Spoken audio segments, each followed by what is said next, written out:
Hermano, no solo ella recibió un diploma, en realidad el domingo anterior se entregaron. Ese mundial le consume el tiempo más de uno, ¿verdad?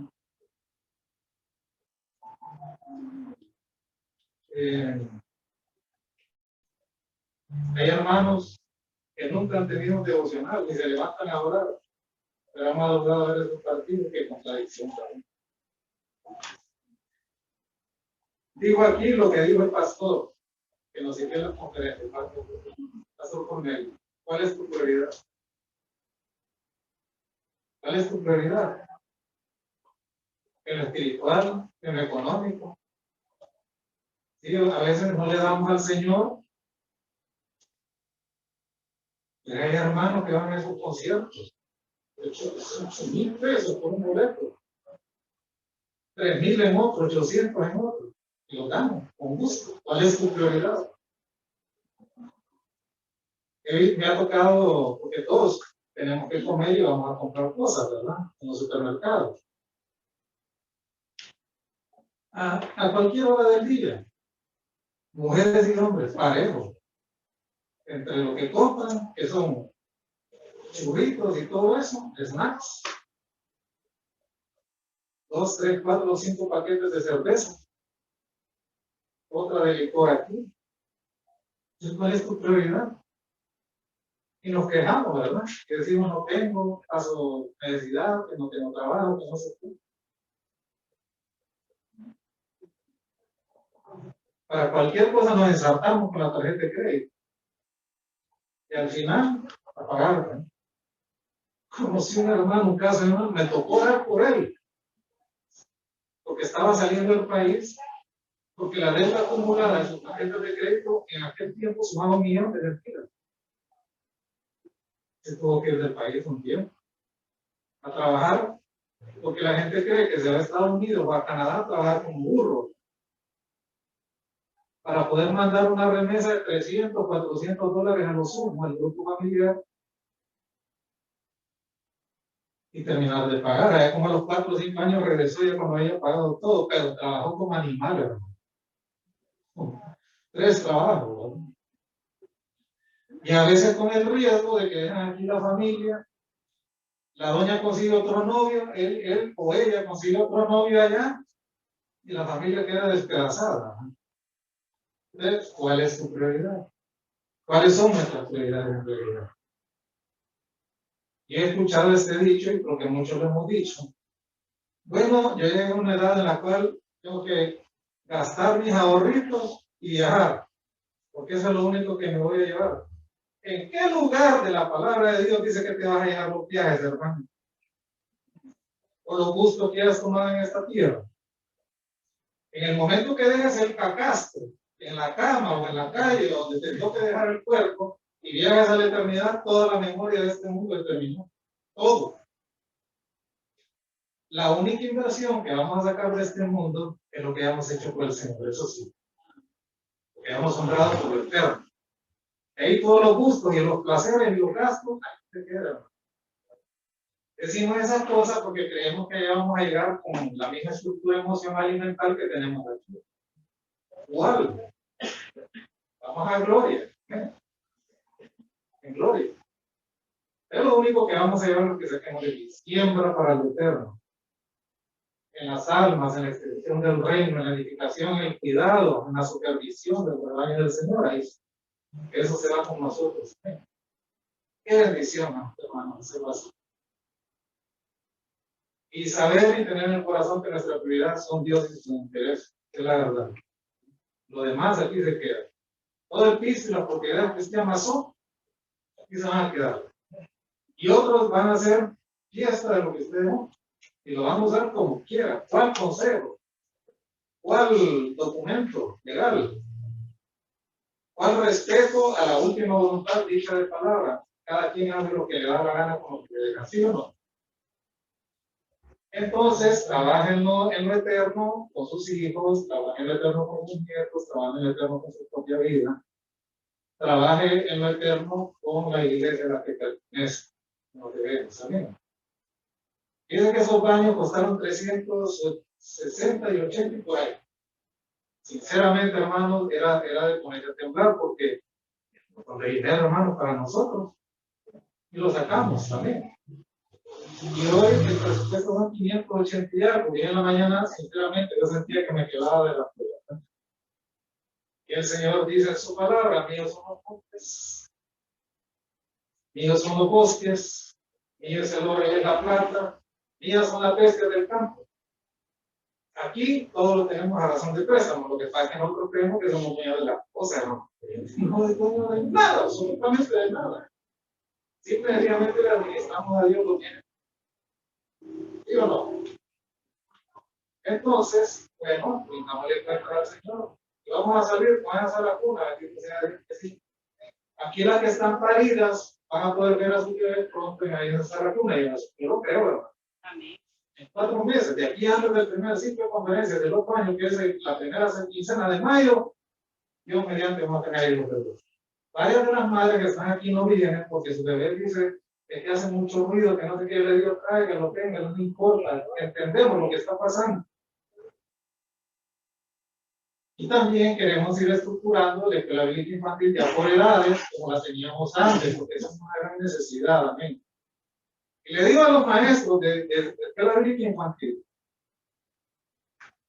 ustedes tienen la obligación de prepararse en casa la lección que le van a dar a los niños. Y tienen la obligación de aprenderse el versículo de memoria. ¿Sí o no? Y no van a venir aquí con un cartel diciendo que los niños están memorizando algo porque no lo están memorizando. Yo recuerdo en la escuela bíblica infantil, mi maestro de escuela bíblica dominical en aquel tiempo, que es Iguatete, que es un hombre casi de 100 años. Y una vez nos dejó en el aula, y era obligación, y nos decía: tienen que aprender el versículo de memoria, si no, no salen de aquí. El cumple había terminado, hermano. Y ahí los padres esperaban. Recuerdo yo uno de los que más nos contó, todavía lo recuerdo, Miqueas 4, versos 1, 2 y 3. Y hasta que lo aprendimos de memoria nos sacó del aula. Eran lecciones aprendidas, ¿sí o no? ¿Qué dice la Escritura? Instruye al niño en su camino. No es una promesa, es una advertencia. Cuando fuere viejo, de él no se apartará. Entonces, démosle la palabra al Señor. Hijos, nietos, amén. Las madres judías le daban la ley a los niños, decía el dicho, con la leche del pecho. Desde temprana edad. La abuela Loida y la madre Eunice de Timoteo hicieron esa labor. Miren que Timoteo el que sacaron. Hermoso, ¿verdad? Y eran creyentes antiguos testamentarios, hermano. Pero lo poquito que sabían de la ley era suficiente para administrarse lo que les importa. Y para prepararse ellas y preparar al hijo y al nieto para recibir a Cristo como el Mesías de Dios, nomás le llevó el Evangelio a través de la apóstol. Qué maravilloso, ¿verdad? Entonces, así debe ser. Bueno, ahora su Biblia, vamos a Filipenses 1. Les voy a robar 5 minutos al final. Si están dormidos, me lo dicen y yo termino. Vamos a Filipenses 1, versos 3 al 11. Ahí en la Reina Valera del 60 tiene, dice, oración de Pablo por los creyentes. Hemos venido haciendo un estudio exegético, verso por verso, por línea, para poder sacar este tema. Es una acción de gracias la que el apóstol Pablo toma, expresa delante de Dios. Y el verso 3 nos da el primer aspecto de esa acción de gracias. Y dice que lo hace en oración. Él doy gracias a mi Dios siempre que me acuerdo los recuerdos que él tenía de los hermanos de Filipos. Eran recuerdos gratos. Él tenía una plena memoria de ellos. Él expresa a Dios con gratitud. Esa relación hermosa, fructífera que ha tenido con esa iglesia y con los hermanos a lo largo de 10 años. Esa es la primera acción de gracias a Dios en oración. Luego el verso 4 también lo dice: siempre en mis oraciones rogando con gozo por todos. Yo siempre lo digo, los recuerdos difíciles de la vida son bien difíciles, a veces olvidarlo porque ya están profundas en el alma, en nuestras expresiones, en nuestra conducta. Es bien difícil. El tema del perdón de corazón es una cosa bien complicada. Pero es posible. Debe pesar más lo bueno que lo malo. Nuestra conciencia y nuestras memorias alrededor de aquellas cosas. Y siempre que Dios, el Espíritu Santo, le traiga a su mente el recuerdo de una persona agradece el hecho de otra persona. Y eso ya no solamente a razón de los beneficios que se hayan podido obtener, sino también a razón de las dificultades que se han tenido con esa persona. El verso 5 nos da el segundo aspecto: por vuestra comunión en el Evangelio desde el primer día hasta ahora. Ahí lo dice bien claro, desde el primer día hasta ahora. Entre el primer día y hasta ahora habían transcurrido 10 años cronológicamente en esa relación. Y ellos se mantenían informados vía WhatsApp también, ¿verdad? Redes sociales y todo en aquel tiempo no había nada de eso. Pero la relación, en la extensión, en la predicación, en la fructificación del Evangelio había sido muy sólida estos 10 años entre él y la persona, en comunicación. Ni siquiera con teléfono bien hotel, ¿verdad? Con cable de cobre. No había nada de eso. Luego el verso 6, ahí un estado. Estando persuadido de esto, que el que comenzó en vosotros la buena obra la perfeccionará hasta el día de Cristo. Hermanos, tanto el apóstol Pablo como esos hermanos de Filipos gozaban de la maravillosa seguridad de la salvación eterna que provee Dios a los creyentes. No hay nada en este mundo, hermanos, no hay oro, no hay plata, no hay diamantes, no hay riqueza en este mundo que sobrepasen bendiciones a la gloriosa seguridad que tenemos los creyentes en Cristo Jesús. Dios nos garantiza un futuro, por supuesto, pero no es un futuro en lo material, en posesiones, en logros, en metas, en cosas así. Nuestra garantía de la seguridad eterna es lo que Dios nos garantiza. Para el mundo las cosas van a ir de mal en peor, por supuesto. ¿Estamos nosotros inmersos en esta sociedad de las cosas van de mal en peor? Por supuesto, pero tenemos una gran diferencia, que sabemos a dónde vamos. Pronto el Señor, de manera inminente, recogerá su iglesia y se va a llevar al cielo. No importa lo que pasa en este mundo, estamos seguros, ¿no? Y el apóstol Pablo le dice en la primera frase de ese verso: estando persuadido de esto. Ese verbo persuadir, en el original es en un tiempo perfecto. El tiempo perfecto en el griego, hermanos, nos muestra una acción que ha sido consumada por completo, pero que los resultados perduran y son de una manera continua para siempre. Si es la salvación, es un hecho irreversible, nadie puede nacer, amén. Estamos en Cristo, estamos seguros en Cristo, moriremos con Cristo, seguiremos con Cristo, resucitaremos con Cristo y estaremos con Cristo por toda la eternidad. Esa es la seguridad. El apóstol Pablo estaba convencido de eso. Sabía lo que creía. Esa seguridad estaba cimentada, enraizada en Dios mismo. Y miren cómo lo expresa él. Estando persuadido de esto, que comenzó en vosotros la buena obra de la Dios. La segunda frase que sigue ahí es que comenzó en vosotros la buena obra.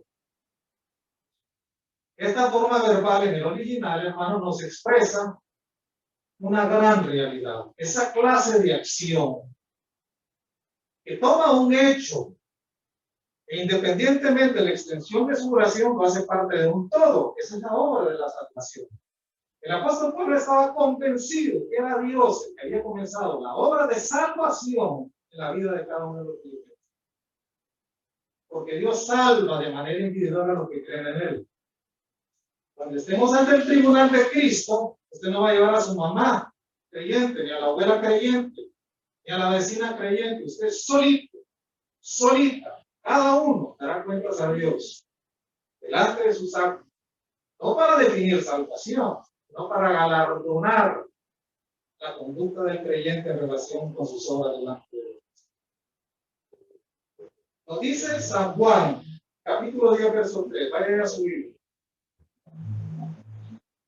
Esto tiene relación con lo que es Cristo como el buen pastor de nuestras almas. Es el que genera la seguridad, la certeza de la salvación.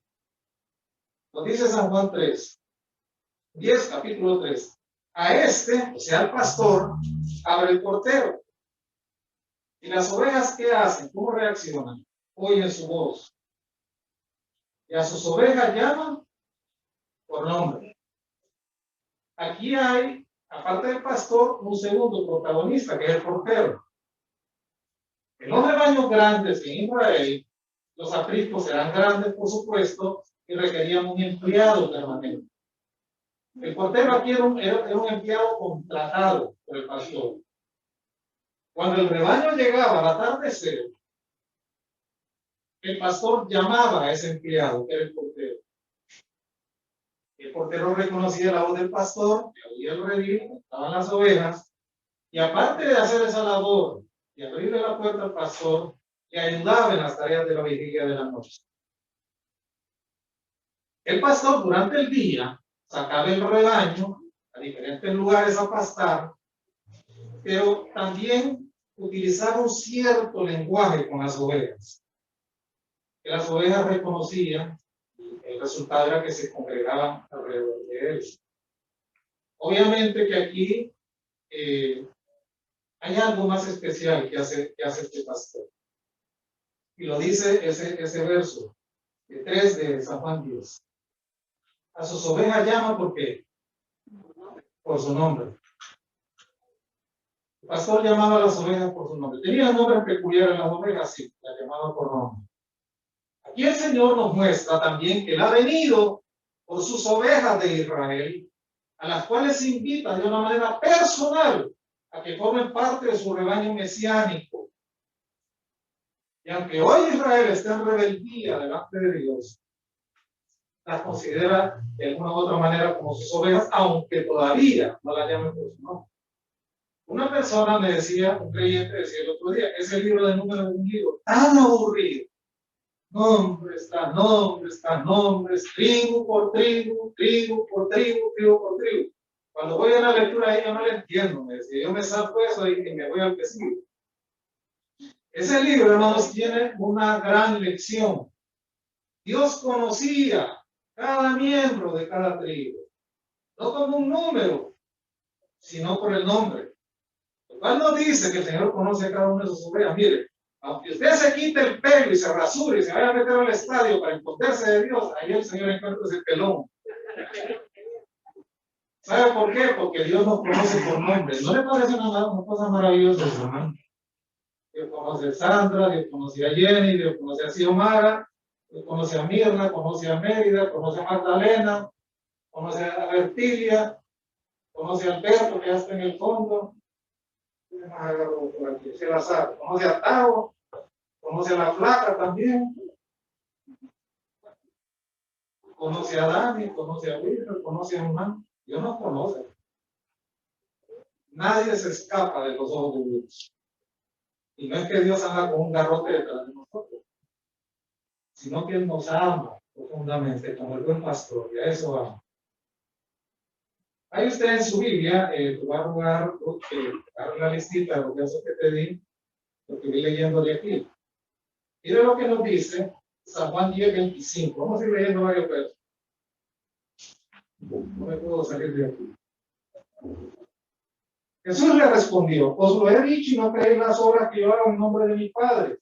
Ellas dan testimonio de mí. Esto se lo está diciendo a los fariseos, saduceos de la clase religiosa. Es decir, ustedes conocen bien la ley. Ustedes conocen bien la ley. Ustedes saben que la ley decía que la manera de poder identificar al Mesías tenía que ver con las obras que hablaban. El Mesías haría y esas son las obras que yo estoy haciendo. Pues, y Jesús le respondió y le dijo, no creéis a mis obras que yo hago en el nombre de mi Padre, ya dan testimonio de mí. Ahora mire el verso que sigue, el 27.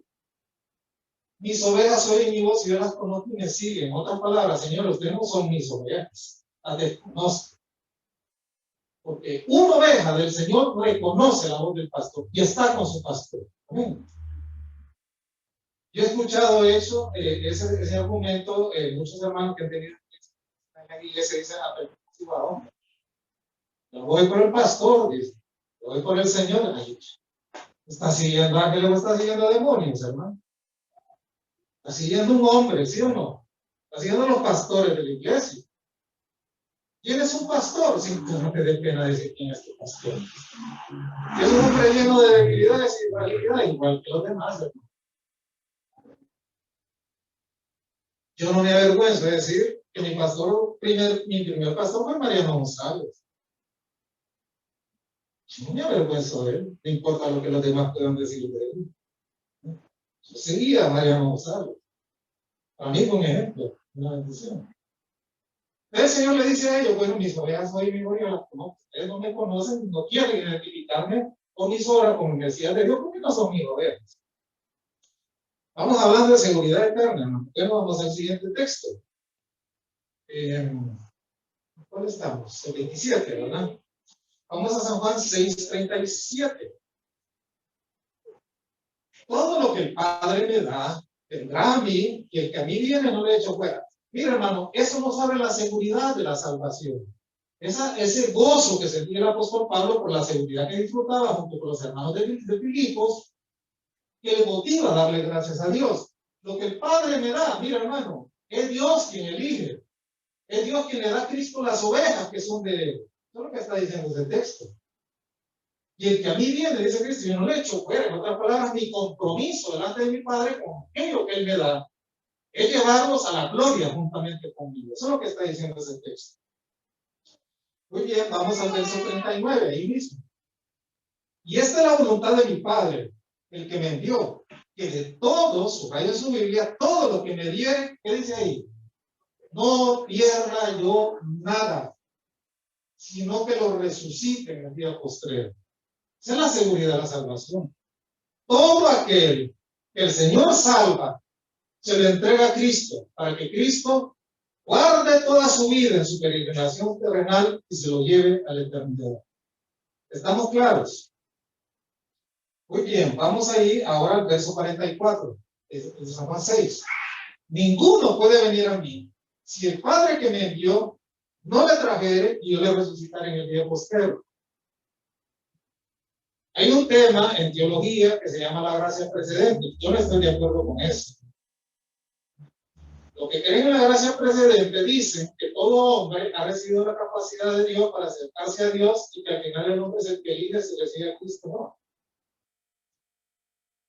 La Biblia no dice eso. Dice que ninguno puede venir a mí si el Padre es Dios, el autor de nuestra salvación. Nadie puede decir, como dice aquel canto, que no estoy totalmente de acuerdo con él, he decidido seguir a Cristo. Eso es mentira, ¿no? Si que yo busco a Dios porque Dios me buscó a mí. Yo elijo a Dios porque Dios me eligió a mí. Amo a Dios porque Dios me amó a mí. Si Dios no actúa para salvarme, yo no me puedo salvar. Creo en el principio teológico de la gracia irresistible de Dios. Dios atrapa al que elige para salvarlo. Voy a ilustrarlo de esta manera. Lo agarra del pelo, lo arrastra y lo trae así.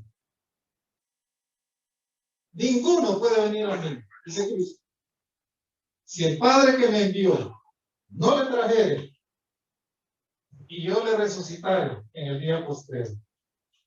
Maravilloso principio. Como dice el himno, maravillosa gracia. Bueno, vamos ahora, ahí mismo, al verso 64 y 65. Hablándole a los que no eran ovejas de él, que no tienen seguridad eterna.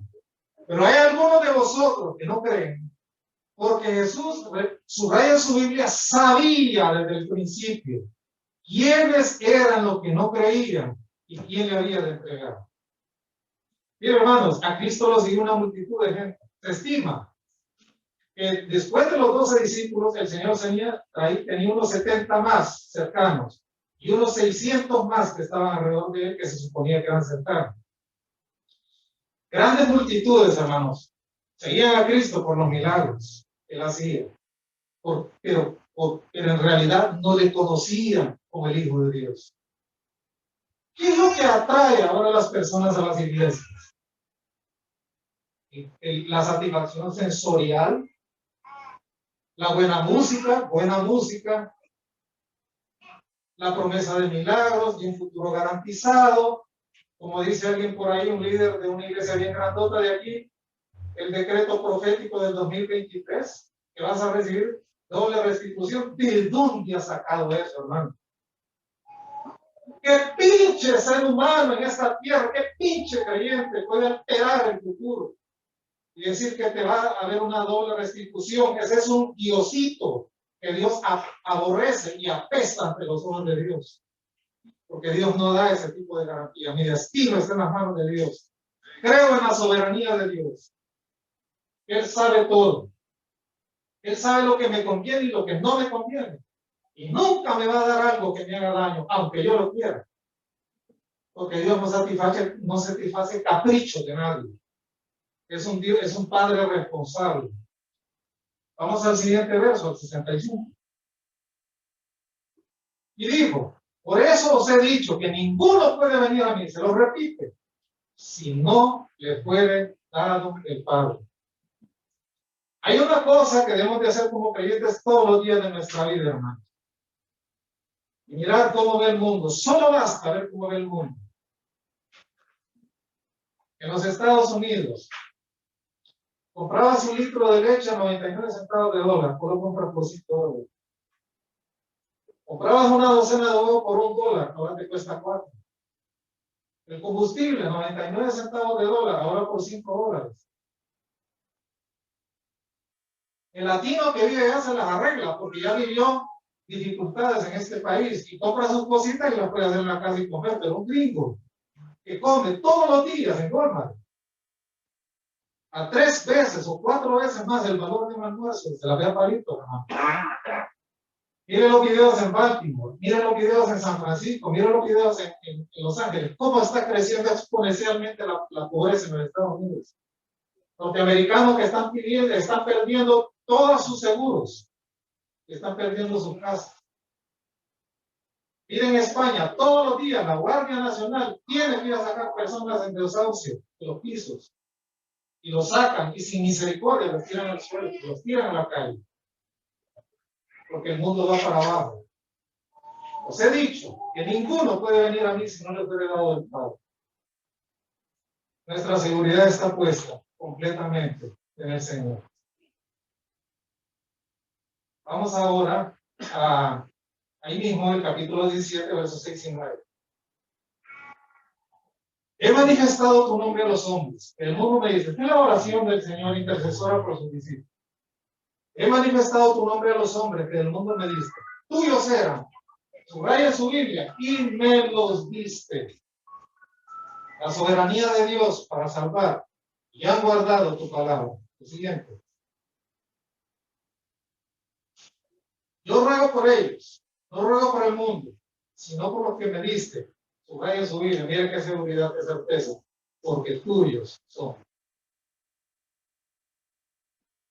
Le fallas a Dios, pecas delante de Dios, a pesar de las mejores intenciones piadosas que puedas tener. Y tienes una gran motivación para vivir en santidad y en pureza delante de Dios, pero le fallas a Dios. El diablo te dice, eres una vil cucaracha, ya fallaste, ya perdiste la salvación. Rata inmunda, rata de 2 patas, como dice la canción. Sáquele ese verso. Soy de Dios. Amén. Soy de Dios. Gloria a Dios, amén. Gloria a Dios. Vamos allá, avancemos. San Juan 24, el verso 24 ahí mismo, en el capítulo 17.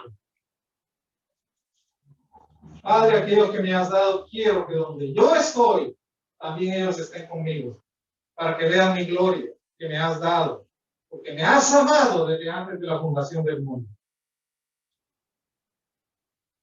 Hay una expresión de la tradición, cuando muere un ser querido, que dice que de Dios goce, ¿no? ¿Ven ustedes? Que Dios lo tenga en gloria. Y me da ganas de llorar cuando los creyentes usan esas expresiones. Que de Dios goce. Ese es un pinche de ser humano. Solo Dios sabe lo que son suyos. Yo sí tengo una garantía. Como salvado de Dios, un día le voy a ver en gloria. Y la pregunta de siempre, voy a ver a mi mamá que se salvó en el cielo, lo voy a abrazar, es que nos vemos así como estamos ahorita en la carne, ¿verdad? Ya no, hermano. A gozo pleno, las lágrimas son de la tierra. Amén. Las lágrimas, no se le olvide, las lágrimas son de la tierra. El dolor es de la tierra, la aflicción es de la tierra. En el cielo no existe eso. Pleno gozo. Y hay una garantía. También que estén conmigo para que vean mi gloria. Solo 2 discípulos del Señor presenciaron la gloria del Señor de una manera breve en el monte de la transfiguración. ¿Lo recuerdan? Los 12. Pero estaban tan cansados que medio se durmieron. Y dijeron, bueno, hagamos 3 enramadas, una para nosotros, una para Elías y el otro que apareció ahí y otro para ti. Vino la voz del cielo a interrumpir y a ponerles claro. Y le dijo, a él oír, a Cristo. Un día le veremos, hermanos, no con los ojos imperfectos, le veremos en gloria, con ojos de gloria también nosotros. Muy bien, continuemos. En este viaje a través del Evangelio de Juan, ¿dónde estamos? Juan 17, 24. Vamos ahora a San Juan 18, 9. Para que se cumpliese aquello que había dicho, vuelve a repetirlo el Señor, y la soberanía de Dios como protagonista de la salvación del creyente. De los que me diste, mire qué hermoso eso. Su madre, no es su vida, hermano. No perdí ni uno solo. Todo el que el Señor ha salvado, ya lo ha dado con su sangre preciosa, tiene la garantía celestial de estar con el Señor el día que parta de él. No importa lo que haya pasado. Por eso, ese filtro imperfecto con el cual nosotros muchas veces juzgamos a nuestros hermanos en la fe, quítese eso, hermano, porque esa no es potestad del hombre. No busque. Solo Dios conoce el corazón.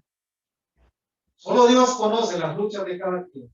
Solo Dios sabe cómo el corazón de un verdadero creyente sangra y llora en lo profundo de su corazón y en su soledad cuando le toca perseverar como santo en esta tierra. Dios lo sabe todo. Tenemos la garantía de que el buen pastor, que es Jesucristo, nos llevará en la eternidad, a la eternidad.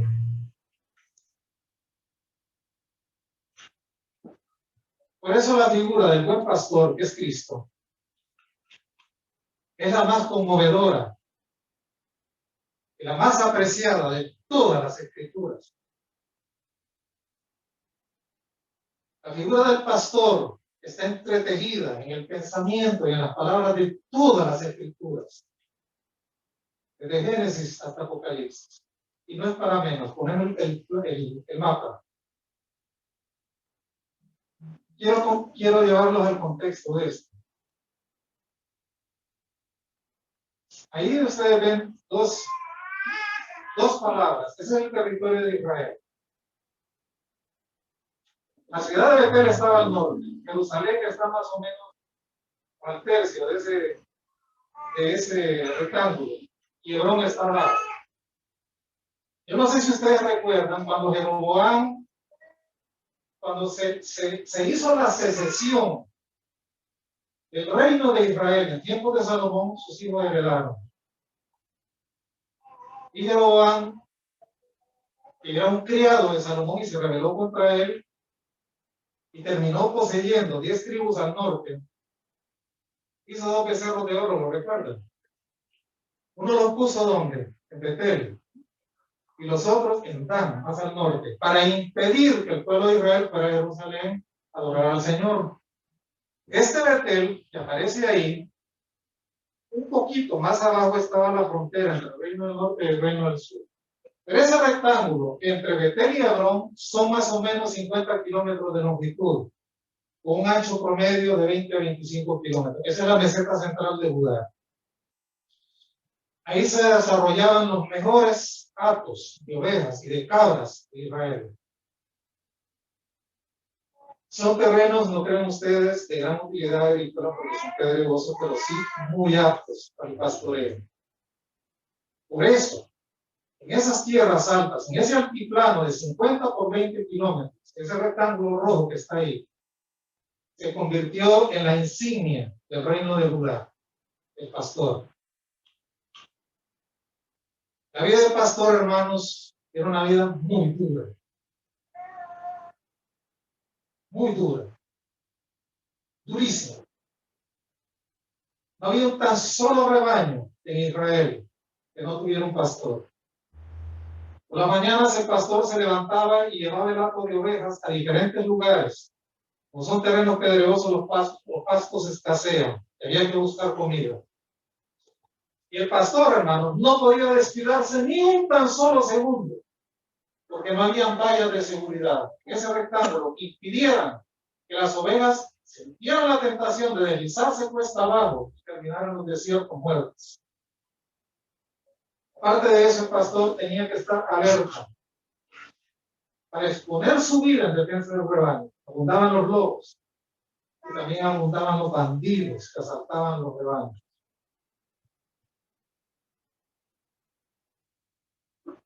Hay un hombre que es un geógrafo del siglo XVIII, también lo pueden poner ahí, James.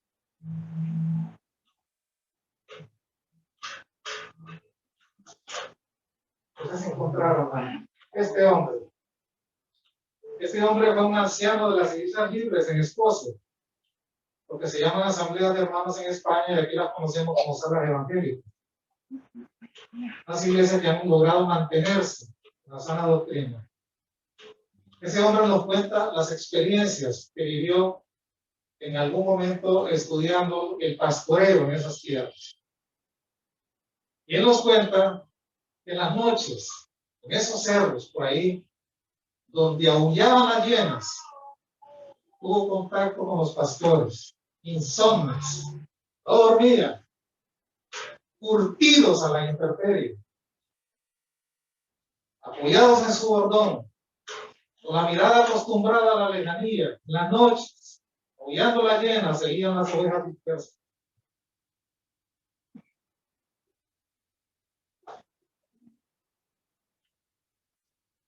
Tienen a Cristo,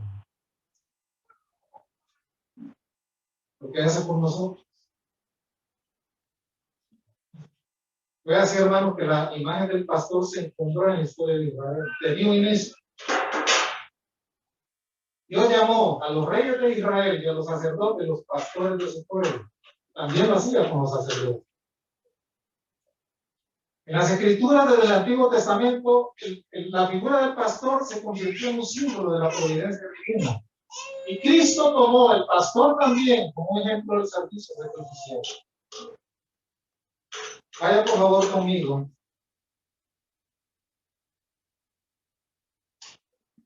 al libro de Génesis,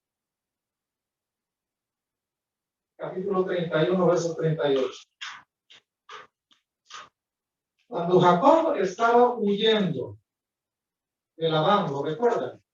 Cuando decidió finalmente tomar sus mujeres, sus hijos, y salir y regresar a su tierra, Labán lo alcanzó. En el verso 38.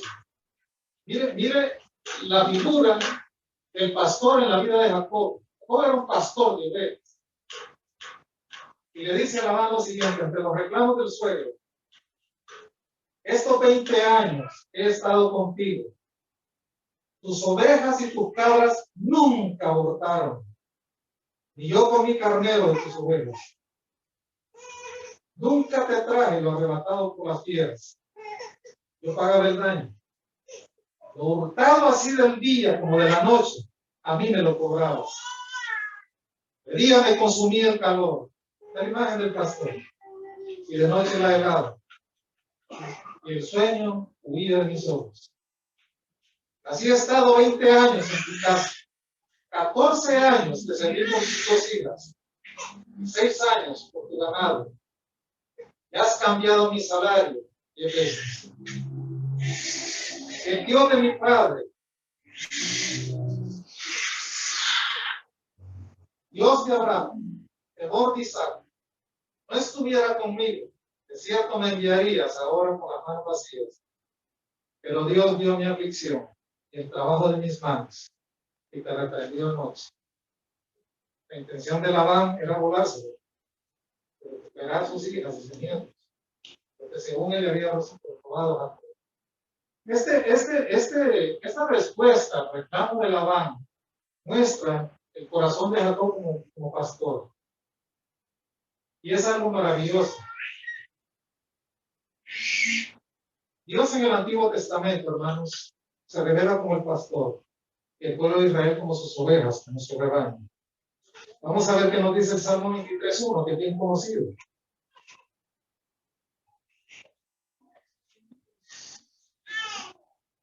El Señor es mi pastor. Amén. Nada me faltará. Otro texto que revela a Dios como el gran pastor. Salmo 77:20.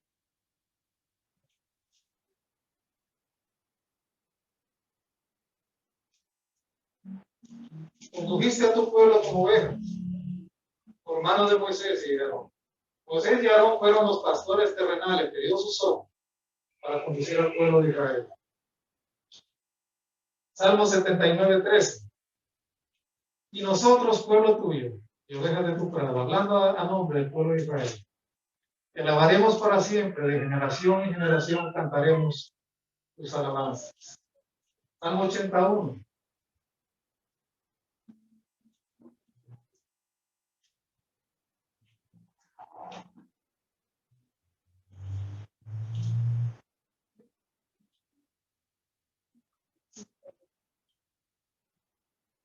Salmo 81.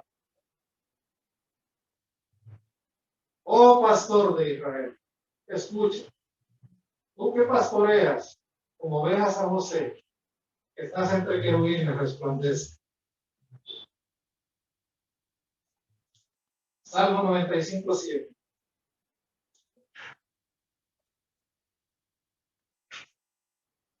Porque Él es nuestro Dios, nosotros el pueblo de su prado, ovejas de su mano, que oyeres oír su voz. Salmo 103.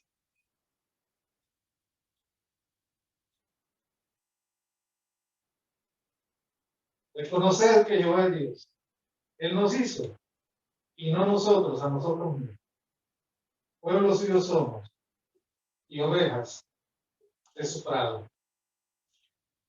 Cuando en el Antiguo Testamento, especialmente en los profetas mayores y menores, se habla de Cristo como el Mesías de Dios, también se le llama el pastor. Vamos a ver un solo texto alrededor de este tema. Isaías 40:11. Es un verso bien tierno, muy conmovedor. Isaías 40:11. Como pastor, hablando de Cristo, Mesías ungido de Dios, apacentarás tu rebaño. En su brazo llevará los corderos, y en su seno los llevará. Pastoreará suavemente a las recién paridas. En las caminatas, hermanos, de los pastores con sus ovejas, muchas de las ovejas, en vez del cansancio y del pastoreo, parían. Había que llevar los rebaños al paso de las recién paridas. ¿Saben qué hacía el pastor? Agarraba el corderito y lo metía en el zurrón de pellejo, de cuero, y ahí lo llevaba. Y atrás iba la madre también, al paso. Esa es la paciencia de Dios con nosotros. Si usted se impacienta con un hijo rebelde,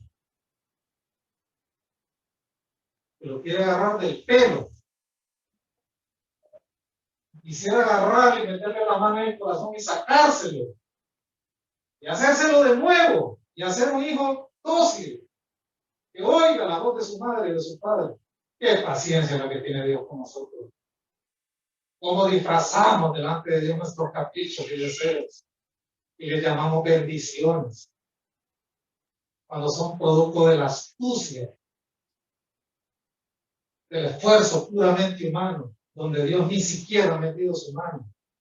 Y nos puede ir bien en algún momento con aquellas cosas que nosotros mismos tejemos de nuestra propia voluntad. Pero al final son dolores y amarguras, y aún así, cómo Dios nos tolera, cómo Dios nos pastorea. Como los corderitos de las recién paridas, ahí nos lleva con paciencia, porque Él tiene el compromiso de llevarnos a la eternidad, porque Él nos eligió, Él nos buscó y Él nos amó. Qué maravilloso. También el Señor llamó a los líderes de su pueblo sus pastores. Mira lo que nos dice ahí Jeremías 23, del 1 al 4. Jeremías 23, del 3 al 4. ¡Ay de los pastores que destruyen y dispersan las ovejas de mi rebaño!, dice Jehová. Algunos de ustedes me han contado, que vienen de otras congregaciones, me han contado las experiencias vividas en esas congregaciones, cómo sufrieron. Cosa, hermano, que es bien difícil de creerla, pero que les pasaron. El Señor llama a esos pastores inútiles, que hieren y dispersan el rebaño. Y hay un pasaje mucho más duro que este, en Ezequiel 34. Si me ayudas para irlo poniendo de corrido, yo lo voy leyendo. Y pongan atención. Ezequiel 34. El Señor llama a los líderes de su pueblo, a los políticos, a los gobernadores y a los espirituales. Mira mi palabra de Jehová diciendo. Siga. Hijo de hombre, profetiza contra los pastores de Israel. Profetiza y de los pastores. Así ha dicho Jehová el Señor. Ay de los pastores de Israel, que se apacientan a sí mismos, no apacientan los pastores a los rebaños. Les cesa la función, dice el Señor. Mira. Coméis la grosura, o vestís de la lana, la engordada degolláis, mas no apacentáis a las ovejas. Siga. No fortalecisteis las débiles, y curasteis la enferma, no ventasteis la perniquebrada, no volvisteis al redil la descarriada, ni buscasteis la perdida, sino que os habéis enseñoreado de ella con dureza y con violencia. Y andan errantes por falta de pastor, y son presa de todas las fieras del campo, y se han dispersado. Tuvieron perdidas mis ovejas por todos los montes, y en todo collado alto, y en toda la faz de la tierra fueron esparcidas mis ovejas, y no hubo quien las buscase, ni quien preguntase por ellas. Por tanto, pastores, oíd palabra de Jehová. Digo yo, ha dicho Jehová el Señor, que por cuanto mi rebaño fue para ser robado, y mis ovejas fueron para ser presa de toda la fiera del campo, sin pastor, y mis pastores buscaron mis ovejas, sino que los pastores se apacentaron a sí mismos y no apacentaron mis ovejas. Siga. Por tanto, pastores de Israel, oíd palabra de Jehová. Así ha dicho Jehová el Señor. Y aquí yo estoy contra los pastores y demandaré mis ovejas de su mano y les haré dejar de apacentar las ovejas. Ni los pastores se apacentarán más a sí mismos, pues yo libraré mis ovejas de sus bocas, que serán más, ni les serán más por comida. Porque así ha dicho Jehová el Señor. Y aquí yo mismo iré a buscar mis ovejas y las reconoceré. Como reconoce su rebaño el pastor el día que esté en medio de sus ovejas esparcidas, así reconoceré mis ovejas y las libraré de todos los lugares en que fueron esparcidos el día nublado y de la oscuridad. Adelante. Yo las sacaré de los pueblos y las juntaré de las tierras y las traeré a su propia tierra y las apacentaré en los montes de Israel, por las riberas y en todos los lugares habitados del país. En buenos pastos las apacentaré, y en los altos montes de Israel estará su aplica, y dormirán en buen redil, y en pastos suculentos serán apacentados sobre los montes de Israel. Yo apacentaré mis ovejas y les daré aprisco, dice Jehová el Señor. Siga. Yo buscaré la perdida, haré volver a redir la descarriada, vendaré la perniquebrada, fortaleceré a la débil, mas a la engordada y a la fuerte destruiré y apacentaré con justicia. Primero juzgar a los pastores malos, falsos. Yo voy a controlar las ovejas también. Sigue. En cuanto a vosotras, ovejas mías, así ha dicho el Señor, y aquí yo juzgo entre oveja y oveja, entre carnero y macho cabrillo, entre mis ovejas y las que no son mis ovejas. En cuanto, no es poco que comáis los buenos pastos, sino que también comiéis en vuestros pies lo que de vuestros pastos queda, que bebiendo las aguas claras enturbiáis además con vuestros pies las que quedan. Mis ovejas comen lo llado de vuestros pies y beben lo que vuestros pies habéis enturbiado. Siga. Por tanto, así dice el Señor, aquí yo buscaré entre oveja engordada y oveja flaca. Por cuanto empujasteis con el costado y con el hombre, acorneasteis vuestros cuernos a las débiles hasta que las echasteis y las dispersasteis. El Señor no solamente juzga a los mal pastores, también a las ovejas que están en las iglesias y que no son sus ovejas, que acornean, que pisotean el agua, que comen las ovejas del Señor, que le quitan el pasto y hacen daño en las congregaciones. Eso dice ahí, lo digo yo. Insiste el Señor en apacentar. ¿Sabe usted cuál es la responsabilidad de un pastor? El que pase a este púlpito le dé buena comida al pueblo, que la oveja se nutra, que sienta que realmente comió y que ese sustento le sirva para toda la semana. Amén. Que no vaya a otra iglesia a oír ricas alabanzas, no son churros, son doritos, son tajirricas. Y luego escuchar un mensaje psicológico, de autoayuda, de decir que Dios es buena gente, que Dios me promete esto y lo otro. ¿Sabe qué es eso, hermano? Es comer churros con Coca-Cola. Y cuando venga el pastor aquí, le dé un filete con papitas, con todos los nutrientes, la oveja se sienta sustentada.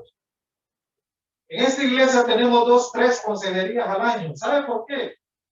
Porque la gente come, se nutre, se va con la palabra de Dios en su corazón. Dios le habla, lee la palabra y Dios le da respuesta. La iglesia donde yo estuve, no lo digo con orgullo, era el único pastor en esa iglesia, de un montón de pastores que había en esa iglesia, que daba consejería desde las 10 de la mañana hasta las 6 de la tarde, uno tras otro, uno tras otro, uno tras otro. ¿Sabe por qué iban a buscar tanto consejo? Porque comían churros con Coca-Cola. No había sustento, no había comida, no había dirección de Dios, no había bendición. Yo lo digo y lo repito. Yo le pongo aquí 1000 instrumentos de música, 20 bailarinas, entre flaquitas y gorditas, y esta iglesia se llena. Hay iglesias de estas que ahora sabe usted que tienen la danza del tubo espiritual. O dance. Así como lo oye. Así como lo oye. Donde el pastor baja con una grúa desde un extremo del templo y lo llevan con la grúa hacia el altar y cae. De aplauso. Esa es magia. Burda magia. Maldición para el pueblo de Dios. El Señor quiere, hermanos, se me fue el tiempo. ¿Quieren que regrese el otro domingo? Claro. No digamos hijos porque no tienen hambre. Bueno, terminamos. ¿Recibieron algo, no? Para darle continuidad a esto, hay que venir a nuestro tiempo. Yo estoy dentro de vacaciones, pero no, yo voy a venir a otro tiempo. ¿Te parece? No, se me voy a venir Bueno, vamos ahora, pues de pie. Y luego creo que hay alguien que va a pasar aquí a dar un informe. El hermano Samuel está listo. Puesto de pie. Sinceramente, hermano, no lo hice a propósito. A mí no posible ahí que se pasó. Oremos. Bendito Dios, te damos gracias por tu santa palabra. Predicada tanto a las 9 de la mañana con este. Susténtanos con ello, danos vida con ello. Enséñanos a gozarnos en la seguridad eterna que provee el gran pastor de nuestras almas, Jesucristo. Háblanos a través de este tercer aspecto de la acción de gracia que el apóstol Pablo le lleva a todos los hermanos. Disfrute de esa gloriosa seguridad que nos da la eternidad de este pastor. Bendice cada familia. Ayúdanos a establecer prioridades claras. Lo primero en la vida de todo creyente tiene que ser Dios. Ayúdanos a que todo lo demás gire alrededor de eso. Que nos importe un bledo lo demás, sin descuidar nuestras responsabilidades que todavía tenemos en este mundo. Pero que entendamos lo primero en nuestra vida. Ayúdanos, Padre, a perseverar como iglesia en medio de un mar difícil para una iglesia como esta y como otras. Auxilia a cada pastor, cada líder, cada congregación de este tipo de iglesia y sosténle con tu mano. Padre, permite, provéenos feligresía de toda la ciudad, pero en especial de esta zona. Permite, Padre, que se sientan imantados aquellos creyentes que pasan con su vehículo por este lugar, se estacionen y entren. Puedan experimentar el llamado fuerte de Dios, ser parte de este proceso. Agradecidos, Padre, como que nos han dado este proceso. No podemos dejar de darte gracias. Aunque no hayamos tenido todas las cosas que quisiéramos tener, son de metas, de logros, pero que tenemos a ti, es más que suficiente para nosotros. Gracias te damos, en el nombre de Jesús. Amén.